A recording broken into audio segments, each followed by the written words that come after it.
안녕하십니까? 만나고 싶은 사람 듣고 싶은 이야기 최혜심입니다. 김장한 목사입니다. 건강하세요. 한 아들이 아버지에게 이렇게 질문합니다. 아버지, 하나님을 믿는 믿음은 어떤 것인가요?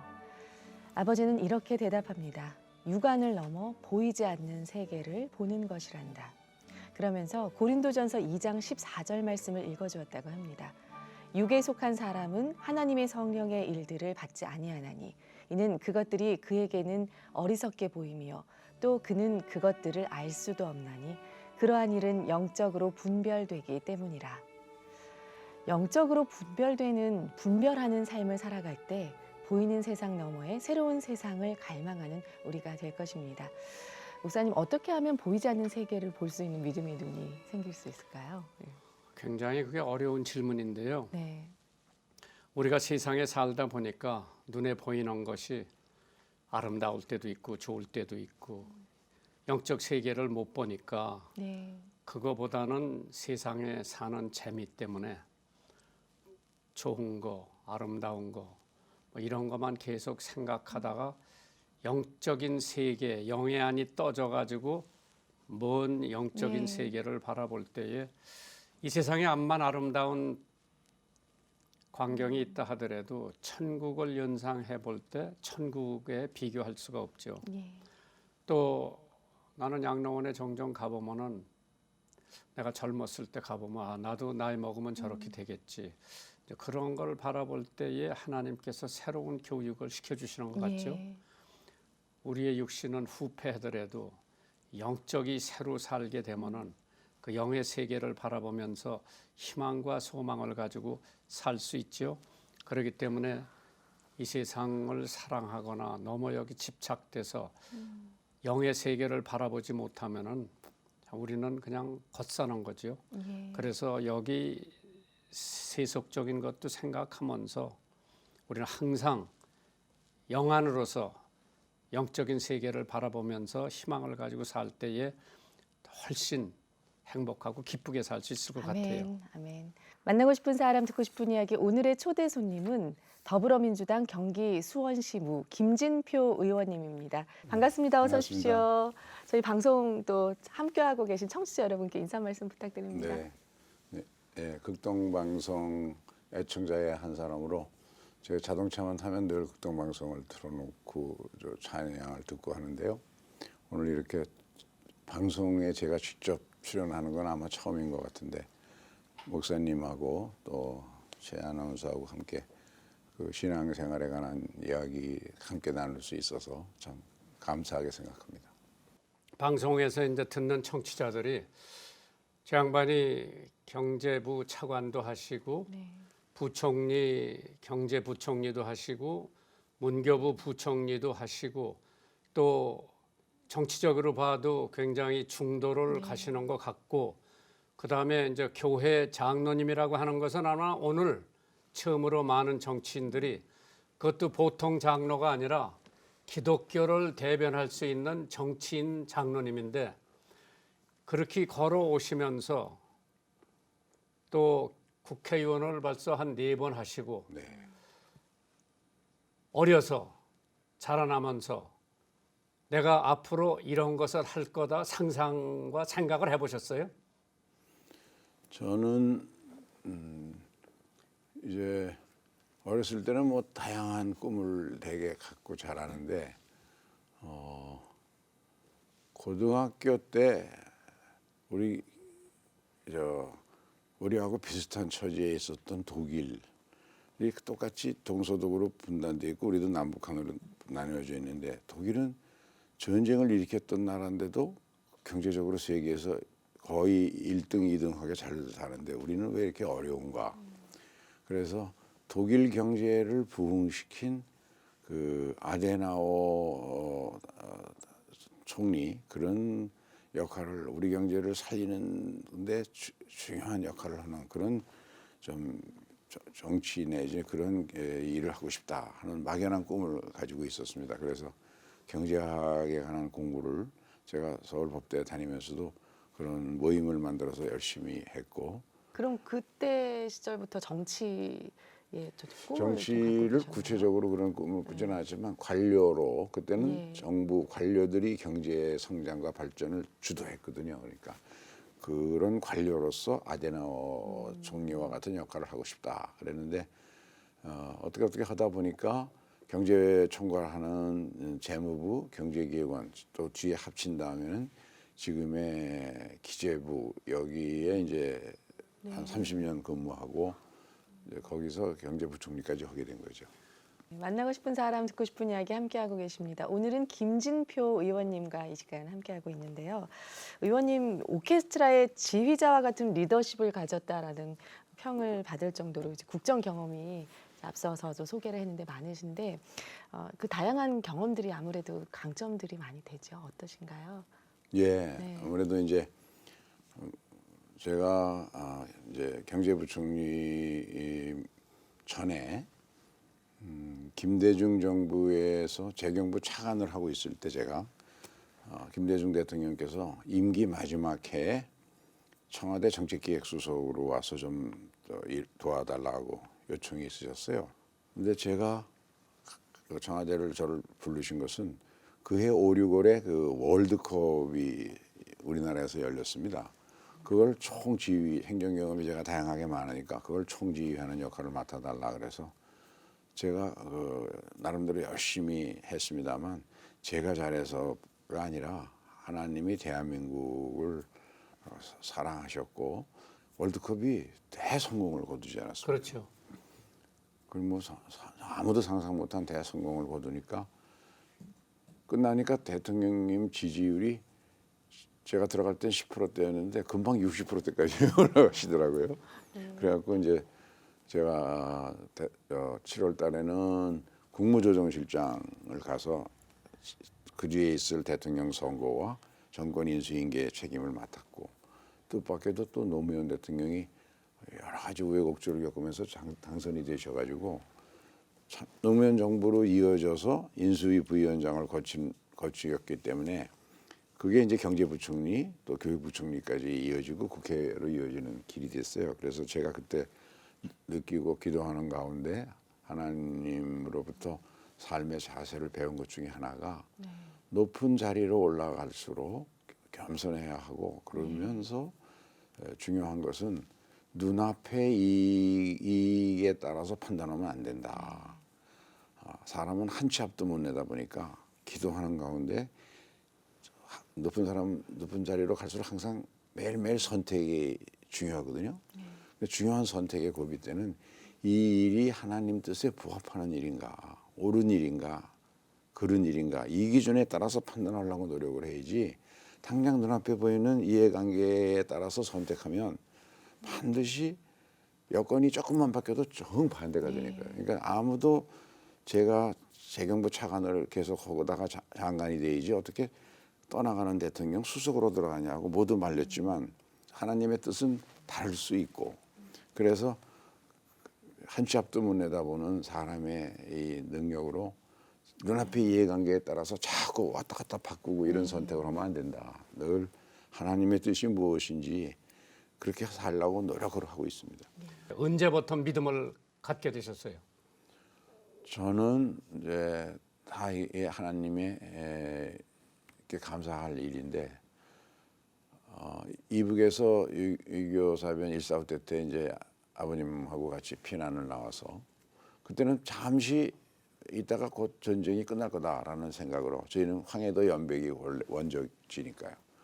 아버님이 장남인 저만 데리고 피난 나와서 몇 달 있다가 다시 들어갈 건데 그런 생각 아무것도 안 가지고 적수공권으로 나오셔서 그래갖고 이제 이게 의외로 자꾸 오래 가니까 인천에 조금 살다가 정착한 곳이 수원 서둔동입니다. 그래가지고 아버님이 수원시 공무원으로 들어가셨어요. 왜냐하면 해방 이후에 그 황해도 연백은 이승만 대통령이 지방자치를 한번 해봐라 그래가지고 황해도 중에 남쪽만 떨어져 나왔으니까 그렇죠. 그걸 경기도에 편입시키면서 그 지역은 임명직으로다가 면장, 군수 이런 거 하지 말고 한번 지방자치를 해봐라. 그래갖고 선출직 면장을 아버님이 20대에 하셨어요. 그래서 그 경력을 인정받아서 수원시 공무원이 되셨고 서둔동 동장을 10년이 넘게 하셨어요. 근데 이제 공무원이라는 게 본래 박봉인데다가 뭐 집도 재산도 아무것도 없이 빈손으로 내려줬으니까 계속 어려웠죠. 그 어려운 사람이 그때 세 들어가는 집이 교회하고 붙은 집이에요, 다. 왜냐하면 교회에 붙은 집이 제일 집값이 임대료가 싼 게 그때는 교회가 종을 쳤거든요. 네. 새벽 종을. 새벽 예배하면 48번인가 뭐 그걸 하니까 시끄러워서 시끄러워. 사람들이 안 들어가죠. 안 들어가죠. 근데 저희는 이제 그 교회 네. 옆에 늘 살아니까 어렸을 때부터 알고 모르고 그냥 교회 가면 재밌고 하니까 가서 찬송 부르고 이거를 하고 살았는데 그런 인격적으로 제가 결단을 하고 아 이게 내가 이제 구원을 받아야 되겠다 이런 생각을 갖게 해주신 분은 우리 원로 목사님 김장한 목사님. 네. 제가 중학교 3학년 때 수원중학교에서 YFC 집회를 예. 와서 하셨는데 그때 제가 수원중학교 학생회장이었습니다. 그래가지고 그 첫 집회에 가서 첫 집회에서 감동을 받아서 구원 받겠다고 자원했고 그 뒤에 이제 YFC 활동을 열심히 해서 제가 전국 중등부 YFC 회장을 했습니다. 그러면서 중학교 때 제가 이제 학생회장이었으니까 각 반에 다니면서 전도를 많이 해서 한 120여 명 정도가 저 때문에 그 중학생들이 그 YFC 집회 나가면서 중앙교회 나가면서 다 이제 예수 믿음을 갖게 되고 네. 그중에 목사가 많이 나왔죠. 예, 목사도 지금까지 목사하는 사람이 2사람 은퇴한 사람도 있고요. 근데 황 목사 미국의 침례교 필라델피아 예. 총무도 하고. 네, 그 황 목사가 제가 전도했습니다. 예. 근데 황 목사가 안 나오려고 처음에 잘 응하지 않더라고요. 그래서 YFC 가면 예쁜 여학생들도 많이 나와. 그래가지고 제가 전도했는데. 그러면 이제 지금 궁금한 게 사모님은 그럼 어디서 만나신 거예요? 제가 행정고시 합격을 하고 군에 가 있을 때 이제 대전지방국세청에 근무하다가 군을 좀 늦게 갔습니다. 그때 이제 그 우리 집사람 그 오빠도 서울법대를 저보다 2년 먼저 나와서 황의호 장로하고 동기입니다. 그래가지고 그 오빠의 소개로 예, 만나서 1년 후에 제가 군 제대하고 결혼했어요. 그러니까 자기가 자기 후배되는 후배한테 그렇죠. 네. 야, 내 동생 좀 만나봐라. 예. 그렇게 돼가지고 이제 결혼이 되고 네. 자녀는 몇 분이에요? 둘 아들 하나 딸 하나 있습니다. 네, 아들 아이는 지금 SK텔레콤에 이제 차장인가 부장인가 뭐 이제 있고 또 손주 하나 있고요. 그 며느리가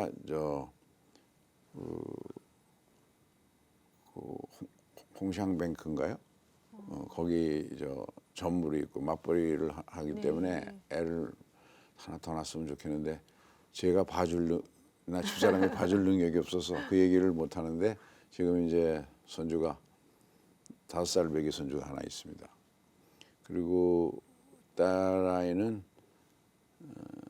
이제 연대 나오고 하버드 비즈니스 스쿨 나오고 스탠포드에서 박사하다가 거기서 결혼을 해서 남편이 하루 스탠포드에서 만나서 지금 남편은 중앙대학 교수로 왔고요.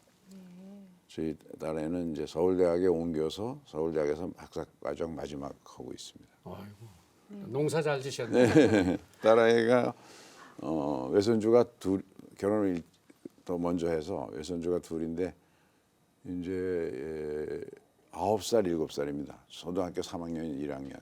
야, 참. 그러면 이제 믿음 생활은 다 가족이 하시는데 그 바쁜 와중에도 우리 장로님 새벽기도 옛날에 안 빠지시더라고. 그래서 교회에서 목사님들이 우리 김진표 장로님을 굉장히 존경하고 좋아해요. 이제 그러한 그 믿음 생활을 착실히 하시기 때문에 만나고 싶은 사람 듣고 싶은 이야기 여러분 지금 함께하고 계십니다. 청취자 사연도 도착돼 있는데요. 함께 나누겠습니다. 할렐루야. 존경하는 김장한 목사님 안녕하세요. 늦은 나이에도 기도하며 힘들게 아이를 낳아 육아 또한 힘들게 하고 있는 강집사입니다. 목사님, 저는 4세 남자 아이를 키우고 있는데요. 우리 아이는 정말 말이 늦은 것 같아요. 또래 아이들보다 한참 늦은 것처럼 보이는데 시부모님은 남편도 5살이나 돼서야 말을 제대로 시작했다며 아이가 말 늦는 것에 대수롭지 않게 생각하는 눈치입니다. 그런데 저는 자꾸 아이가 말이 늦어지는 것이 신경이 쓰이네요. 솔직한 심정으로 언어 치료를 받아야 하나 고민될 정도입니다. 제 생각대로 언어 치료를 받는 것이 좋을지 아니면 5세까지 기다려보는 것이 좋을지, 목사님, 이것이 아니더라도 현명한 부모로 나아가는데 결정해야 할 많은 일들이 있는 것 같습니다. 세 자녀를 하나님의 사람으로 장성하게 하신 목사님의 가정이 부럽습니다. 현명한 부모가 되는 비결, 목사님 조언 부탁드립니다. 늘 귀한 방송 감사드립니다. 건강을 위해 기도합니다. 일산에서 강여린 집사. 그 분야의 전문가들이 있으니까 네. 그거를 가서 치료라기보다는 상담이죠. 이제 그래서 그 전문가들이 와서 다양한 방법으로 진단을 해보고 이것이 조금 그런 것이 늦어지는 그런 지인을 가지고 태어난 건지 아니면 조금 그거를 촉진시켜줄 치료 같은 방법이 필요한지는 전문가들이 하나 보여줄 좋죠. 그리고 기도 많이 하고. 그렇습니다. 예. 일산에서 강여린 집사님 보내주셨는데요. 저희가 준비한 선물 드리도록 하겠습니다. 이 시간 방송 들으시고 함께 나누고 싶은 사연 있으신 분들은요. 인터넷으로 이렇게 참여해 주시기 바랍니다. www.febc.net 극동방송 홈페이지 들어오셔서 만나고 싶은 사람 듣고 싶은 이야기 게시판에 사연 남겨주시면 됩니다. 이 방송은 전국의 극동방송 라디오뿐 아니라 또 인터넷 홈페이지, 모바일 어플리케이션 그리고 유튜브, 페이스북 통해서 극동방송 영상으로 보실 수 있습니다. 여러분의 많은 관심 부탁드립니다. 네, 오늘 김진표 의원님과 함께 했는데요. 정말 바쁜 시간 중에도 이렇게 오셔서 좋은 말씀 나눠주셔서 감사드립니다. 고맙습니다. 마지막으로 또 앞으로 계획과 기도 제목들이 있으실 텐데요. 나눠주시고 마무리하겠습니다. 네, 지금은 저는 이제 문재인 정부의 설계도라 그럴까요? 그 100대 과제를 작년에 국정기획 자문위원장으로서 만들었습니다. 그래서 이 문재인 정부가 좋은 대통령을 모시고 5년이라는 과정을 국민의 신뢰를 받아서 꼭 성공해서 다음 정권을 다시 창출하는 그런 역할을 했으면 좋겠는데 거기에서 지금 제일 이제 중요한 것은 지금부터 한 2년 다음 총선 때까지는 국민들이 많이 걱정하시는 경제를 살려내야 되는데 경제는 문재인 정부는 크게 보면 두 날개로 하려고 합니다. 하나는 소득주도 성장이라는 정책, 그것은 이미 실시를 하고 있는데 이런 좀 개혁적인 정책들입니다. 최저임금을 올린다든가 근로시간을 단축한다든가. 근데 이거는 초기에는 부작용이 많이 나타나고 성과는 한 2, 3년 후에 나타나기 시작합니다. 그런데 이것을 보완하기 위한 혁신성장, 아까 말씀드린 중소벤처기업의 자금들이 시장 메커니즘을 통해서 또 재벌들도 거기 투자를 해서 자금들이 들어와서 중소벤처기업들이 우리나라의 최고 엘리트 엔지니어들이 앞다투어 2000년대와 같이 1970년대와 같이 앞다투어 창업을 하려는 열풍이 불어야만 대학생들이 대졸자들이 가고 싶어하는 좋은 일자리가 만들어지고 경제에 활력이 생기거든요. 근데 지금까지는 그런 창업 열풍이 여러 가지 경제 운영의 잘못으로 가라앉아가지고 우리나라 최고 엘리트들이 전부 안정된 공기업이나 고시 와서 공무원하거나 아니면 스펙 쌓아서 대기업에 들어가려다. 그러면은 사회가 발전이 없습니다. 도전이 없는 곳에는 발전도 없거든요. 그래서 그런 경제를 만들어내는 일이 제가 어디 가서 무슨 일을 하든 앞으로 몇 년 집중해야 할 기회다라고 그런 일을 할 수 있도록 하나님께 도움을 청하는 기도를 늘 하고 있습니다. 예. 네, 우리 의원님 그렇게 될 거예요. 네, 기도할게요. 네, 오늘 이렇게 나와주셔서 감사드립니다. 네. 안녕히 가십시오. 감사합니다.